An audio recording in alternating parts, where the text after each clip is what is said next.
autorisé par N.Yuan Group, votre partenaire en design graphique. Si vous êtes nouveau sur cette chaîne, n'hésitez pas à vous abonner et à cliquer sur la touche bleue. Bonjour à tous, j'espère que vous allez bien.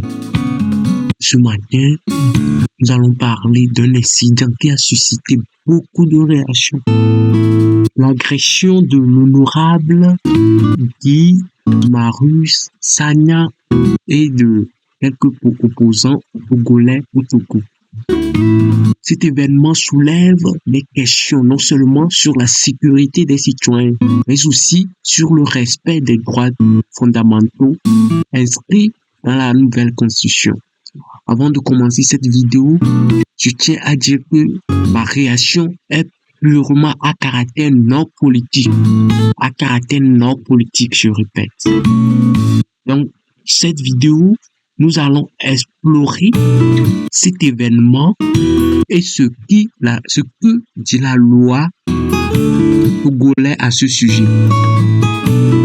Pour ceux qui ne sont pas encore au courant, Guy Marius Sagna, une personnalité publique bien connue, a été victime d'une agression au Togo. Cet acte de violence pose des questions importantes sur la protection des citoyens et des étrangers au sein du pays. La nouvelle constitution togolaise met un fort accent sur la protection des droits fondamentaux. Prenons l'article 13, par exemple, qui stipule que toute personne a droit à la vie, à la liberté et à la sécurité de sa personne. Cette agression va clairement à l'encontre de ce droit fondamental à la sécurité. De plus, l'article 15 garantit que nul ne doit être soumis à la torture ni à des peines ou traitements cruels, inhumains ou dégradants.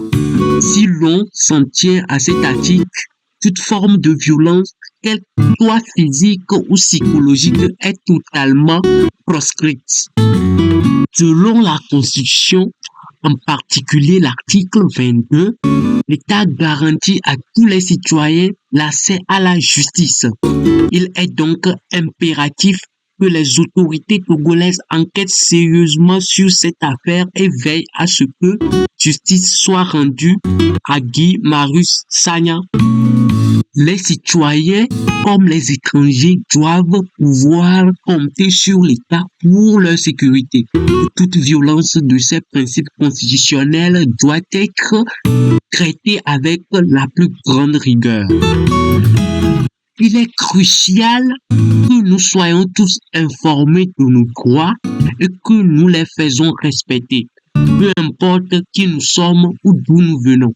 Ce qui est arrivé à Guy Marius Sagna est inadmissible et nous espérons que les autorités togolaises prendront les mesures nécessaires pour rendre justice conformément aux principes établis dans notre constitution.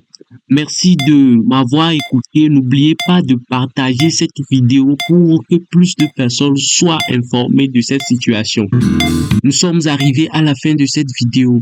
Je tiens à redire que ma réaction est purement à caractère non politique. À caractère non politique. Merci. Si cette vidéo vous a plu, n'hésitez pas à vous abonner et à cliquer